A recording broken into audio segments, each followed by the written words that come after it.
the Europeans saw instability being exported from the US to their economies.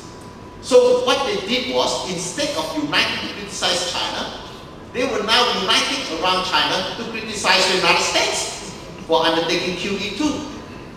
Bank Bernanke undermined US foreign policy, largely of this.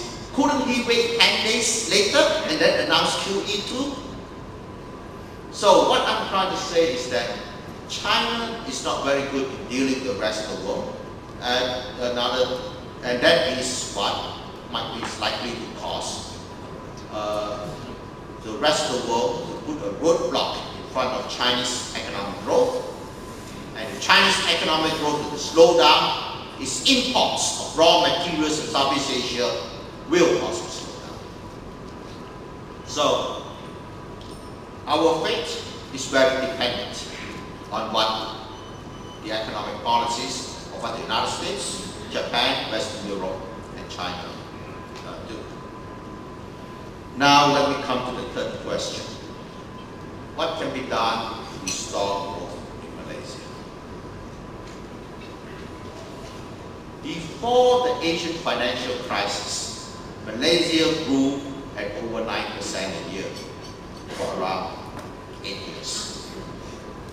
After the Asian financial crisis is over, let us say 2000 onwards, under the first 5 years from 2000 to 2005, Malaysia grew 4.5%.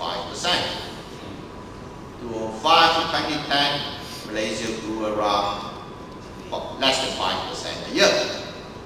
So this is why the 10th Malaysia Plan calls for a growth rate of 6%, largely because it realized that the 9% was very difficult to achieve. And if you ask yourself, what was the particular factor that caused the Malaysian GDP growth rate to have dropped from over 9 to 5? You all know, you all are in business, most of you.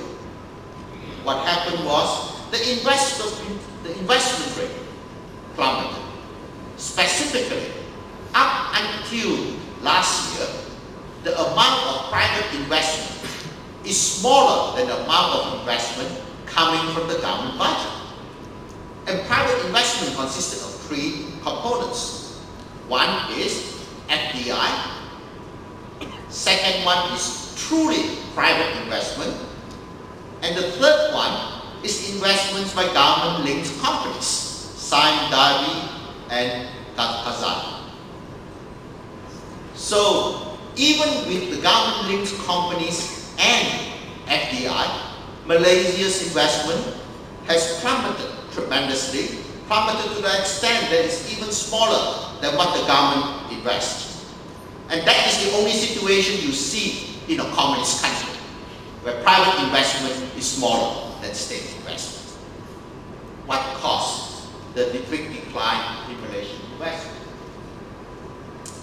Most of you must know it, since you are not putting your money down, whereas you were before the Asian financial crisis. What is it that caused you not to put your money down? Clearly, you don't see a confidence. You don't have confidence in the future, you see. And therefore, regardless, the first thing to restore growth in Malaysia is to be able to revive private investments. And like I said, private investments consist of 3 components: foreign direct investment, true private investment, true domestic private investment, and GLCs. One reason why the GLCs are not investing, I think, is because after years of mismanagement, they don't have much spare cash left. The example that comes readily to mind is Sime Darby, right? Sime Darby certainly, I think, if we were to do a rigorous auditing of its books, it might need to have another change in management. So the GLC is unlikely to bounce back unless Petronas become flooded with money again, then Petronas can build the 4th and 5th tower that will make this country stand tall. And the true private investment, if you ask yourself, the high amount of true private investment before 1997 is actually quite unusual. Because Malaysia, until very recently, had a policy of taxing companies that grow. In other words, you get punished for growing. And when you punish somebody for doing something, for example, since you stop doing it, what am I talking about specifically? It is the Industrial Coordination Act, where the state takes 30% of the firm if the firm wishes to raise money in the stock market to grow. So when you want to grow, you pay 30%.